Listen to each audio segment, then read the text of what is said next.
Writing evergreen content is the first part of the content marketing strategy that we're talking about today. The next part is leveraging video.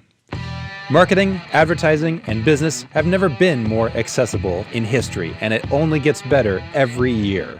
But it's hard work, overwhelming, and easy to fall down a distracted path. I'm Eric Soper. Stop marketing to yourself. You are not your customer.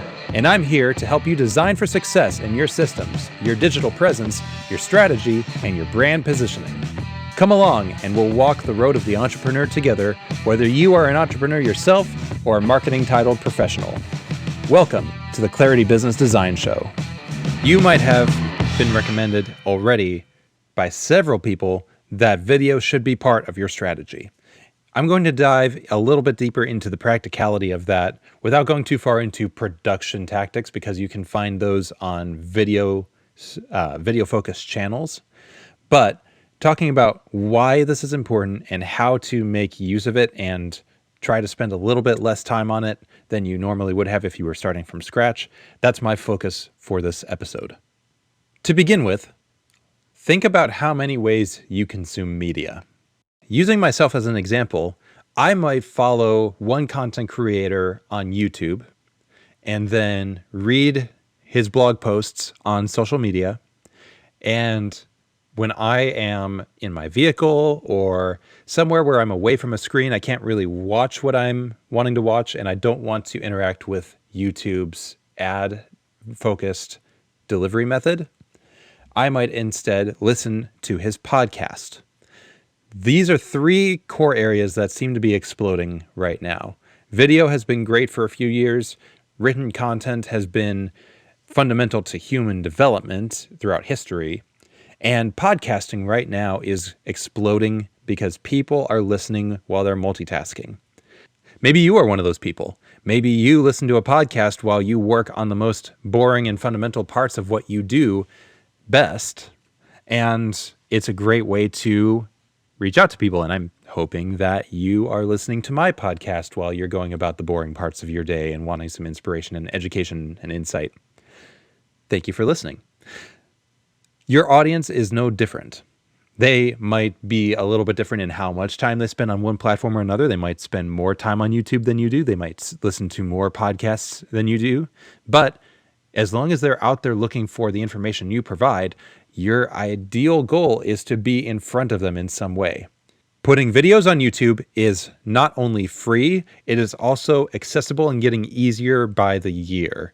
Technology advancements in mobile phones have made it easy to produce high-quality video without very much equipment, and in a quality that would have absolutely astounded us 10 years ago. The first step in producing a decent video is scripting it out. You can wing it, you can just go and start talking, but it's not generally recommended, and it will lead to having to shoot the same information several times and then looking back and maybe finding that your content is a little incoherent, a little inconsistent. It just doesn't fit, and so you have to start from the beginning. If you've been writing articles, guess what? You already have a script in hand that you can use on YouTube right now. The trick is going to be, of course, setting up your environment to feel confident in presenting yourself on video. But that's not too hard to do. Just make sure it is well lit. Make sure that you have some visual interest in the back, and certainly make sure that your backdrop is not cluttered. And make sure that you are in clear focus when shooting with your phone or with your camera. What you're going to do is you're going to turn your article into a video. And ultimately what we're going to do is embed this video inside of that article once it's published. You're going to make the video about the general subject of this article, and you are going to cover the same points that you cover in the subtopics within the article, and you're going to cover about the same information, but with your own personal spin, and it's going to be a little more natural. It's going to be less edited. You are not going to want to read this as a script. If you do this, you will start to sound robotic. You'll sound like you're trying to force your way into having a good video.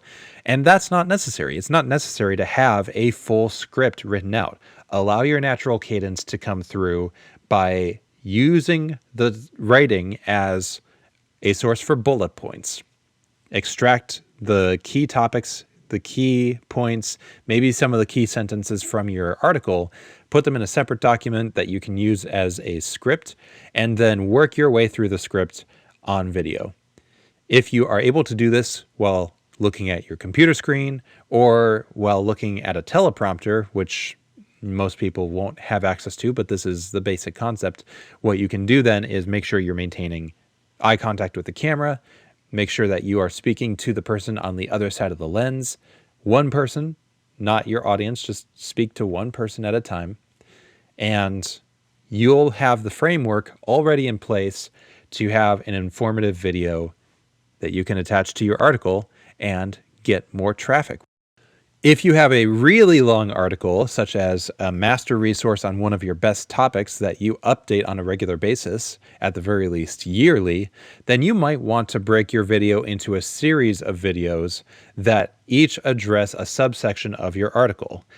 This can be super helpful because if you have a really long written piece of content, you want to insert some sort of visual break for your readers' eyeballs. You want them to have a photo, an image every now and again, maybe a graph or a chart displaying data. Or in this case, you can use video to create a break in your written content. So with those really long articles, you're going to want to produce not a 10 to 20 minute video outlining the entire concept, but you'll want to create a maybe 1 to 5 minute video, maybe 10 minutes at the longest, for each of the subtopics within your greater subject. Not only will this allow your subtopics and single concepts to become the exclusive focus of a video, making your content more clear, but it will also be more modular. If one area needs to be updated, you don't have to update the entire video. You can update just one of the shorter videos with fresh information, maybe a fresh take, a fresh perspective that reflects how you have changed your perspective on that particular portion of the content. And this can then reflect your writing as you update it every so often.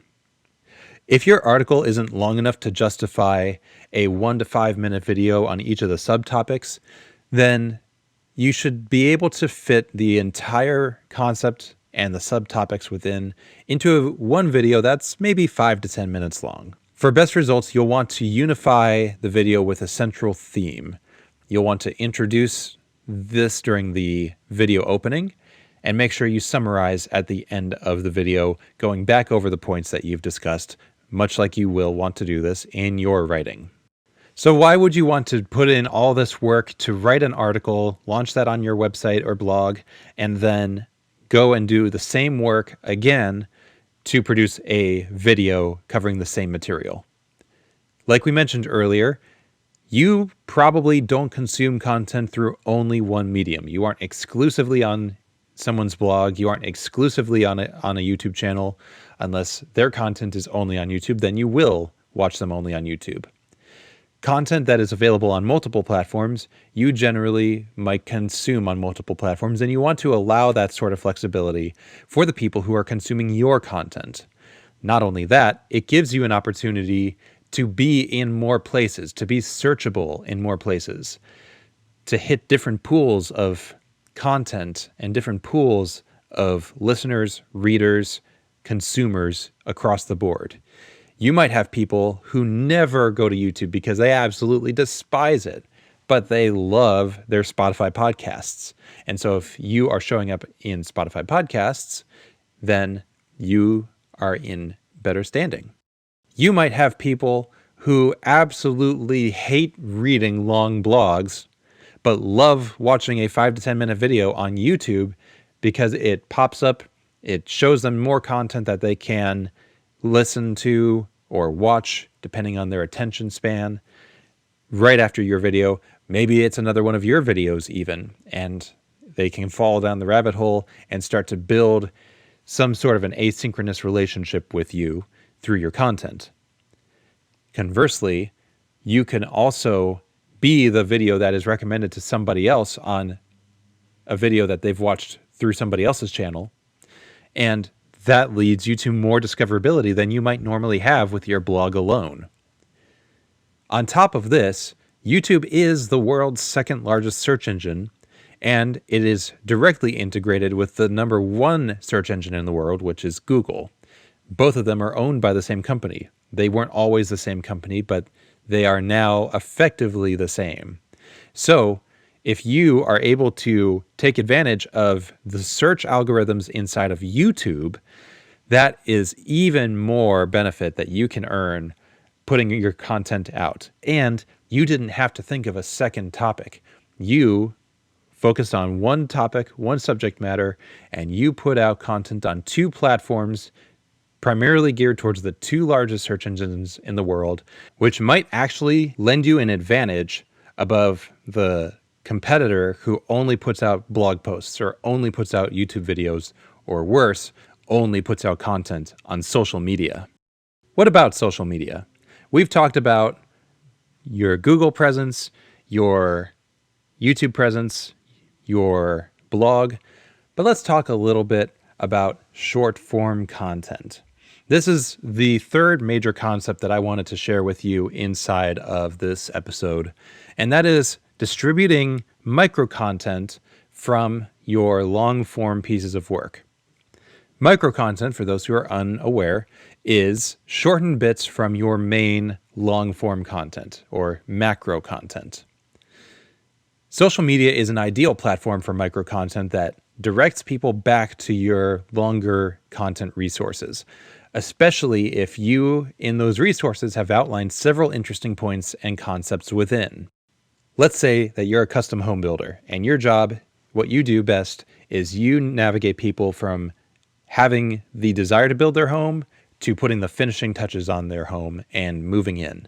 You might outline each of the 10 steps that they are going to experience in that journey, and each step can be extracted and used in a different context, let's say on your social media or on your email list.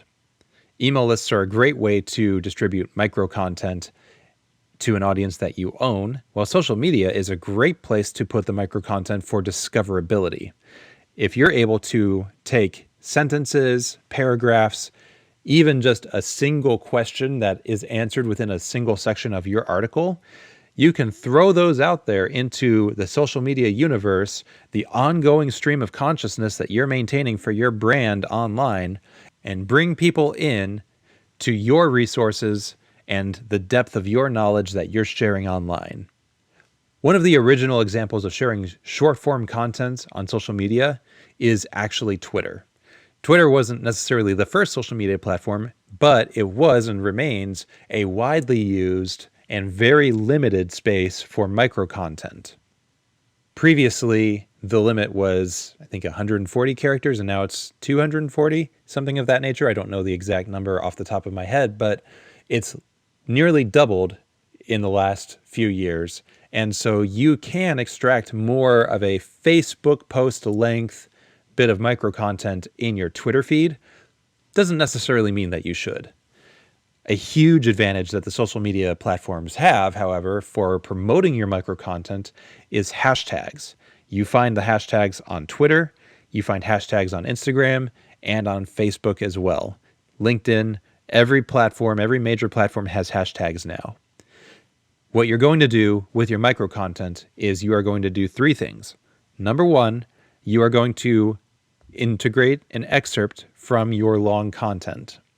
Number two, you are going to integrate a link back to the original source for that excerpt. And three, you are going to add tags that are relevant to the subject matter of the content. How many hashtags should you use? Depends on the platform, but on Instagram, for example, officially the algorithm favors 5 hashtags as a maximum. This is counter to what social media marketers have been doing for the last 10, 15 years on Instagram. But Instagram's official guidelines from last year did suggest keeping your hashtags limited to no more than 5.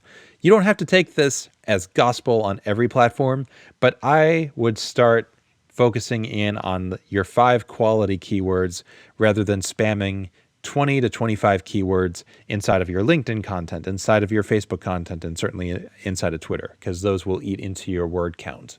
Your URL should be shortened on Twitter. On LinkedIn, it is shortened automatically. On Facebook, it is generally left in its original copy-pasted format, so it's up to you how you want that to be presented. This written micro-content will hopefully bring people from other platforms onto your platform, your website. And once again, your website serves as the hub for this information. That is the goal with your website.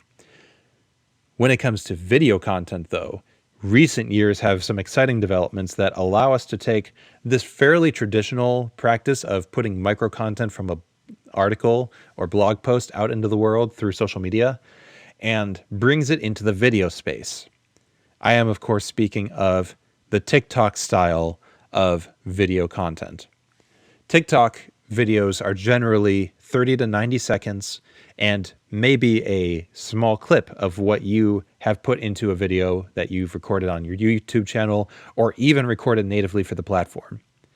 After the TikTok took off and was a wild success among users, Facebook, naturally, as they are apt to do, adapted the format, the short form format, where you are scrolling through a series of short videos and you're not having to click from one YouTube video to another or one long form Facebook video to another, which is another thing that they do. They took that and they replicated it both inside of Instagram and inside of Facebook. Primarily, it takes the form of Instagram Reels. I believe that it is best to create native content for this format, for this short 30 to 90 second content format, where it is you're holding your phone up, you're talking about a quick point from your experience, or you're entertaining people with a cool story that you ran into during your working hours, something of that sort. But the second best thing to creating content specifically for those platforms is adapting content you've created for YouTube into those platforms.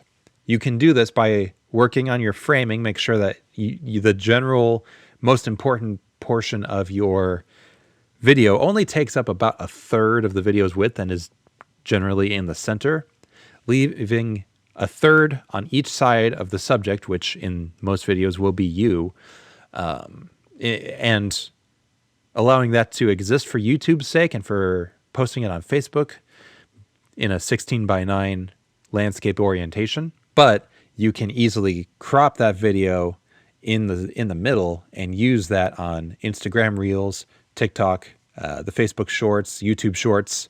And these short video focused platforms are highly favored in today's algorithms. If you're listening 2 or 3 years in the future, I don't know exactly what the algorithms are doing in your time, but for right now, this is a huge component of video marketing in 2021, bleeding into 2022, where we are now. Micro content, both written on social media, Twitter, LinkedIn, Instagram, or your email list, and video content made for TikTok if you want to brave it, Instagram Reels, YouTube Shorts. These are both designed to feed the machine, feed the ever hungry, ever ravenous social media machine, and create a consistent stream of consciousness that brings people out of the social media platforms and into your brand's platform on your website and your YouTube channel to consume your knowledge deeply and get a better understanding of what you offer them. Now, what about using your website as a video-based platform? Well, short answer is I recommend leveraging YouTube for this because you can write a thorough description of your video beneath the video on YouTube, and then that is searchable. And as with the posts on social media, you're going to make sure that this links back to the article it is referencing and links back to your website. Once that is published, however, and the video is out on YouTube for people to publicly find, why not help people find it by putting it inside of your article? Take the URL for the YouTube video or the embed code, depending on what your website can support, and insert the video either near the top of your article or, if you're using multiple video clips, throughout your article above the points where they are relevant. This will allow people who find your article first the option to view the YouTube videos without leaving your website, and it will allow people who find your content on YouTube to read farther into the article or save the information off of YouTube if they'd prefer. You can also publish the videos that you create specifically for YouTube natively on LinkedIn and Facebook. I might recommend doing this rather than sharing a link to the YouTube channel on Facebook and LinkedIn. If you don't have the time to do this, it is best maybe to just take the YouTube link and share it on Facebook, share it on LinkedIn. However, if you take the video file and make sure that in the video you haven't necessarily guided people to take a YouTube specific action or mentioned directly that you're on YouTube, you can take that video file and upload it natively to LinkedIn and to Facebook so that they have the opportunity to serve your content to users of their platforms without doing the thing that the social media platforms want to avoid, and that is linking people off of the platform. Does that make sense? If so, great. If not, drop me a question at podcasts@claritybusiness.design.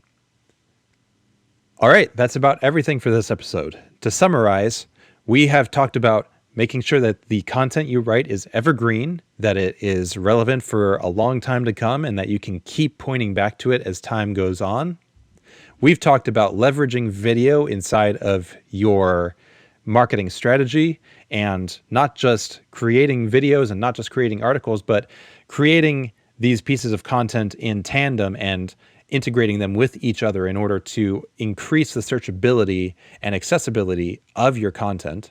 And we've talked about distributing your content through short form text on social media and your email lists, and through short form video on YouTube Shorts and Instagram Reels, and if you're brave enough, TikTok, which is currently popular, may not be in the future. Who knows? As always, remember to create your content for a specific subset of people in your audience. Think about the Pareto distribution, the 80-20 rule, whatever you want to call it. 20% of your audience are going to account for 80% of your impact. So don't try and write for everyone. Write for your most impactful audience. And if you want help working through who you're trying to serve, identifying your most impactful audience, and putting together a more personalized social media marketing strategy and content marketing strategy, reach out to us, hello@claritybusiness.design. Drop us an email and we will see what we can do for you. Got questions about this episode?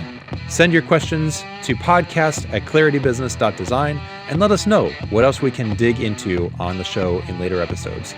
Or if you want to work one-on-one with Clarity Business Design to personalize your strategy and tactics, tell us how we can help you with your digital brand platform by emailing hello@claritybusiness.design. If you've enjoyed this episode, we would love to hear from you. Find the Clarity Business Design Show on Apple Podcasts, Google Podcasts, and Spotify. Feel free to subscribe and leave us a review on either of these platforms to help us reach a wider audience. It really means a lot to us. And if you want to network with other entrepreneurs and marketing title professionals, become a member of our group coaching community. Register at community.claritybusiness.design to access our special email list and our Slack channel where we have real-time conversations. Thank you for listening. We'll talk to you in the next episode. Take care.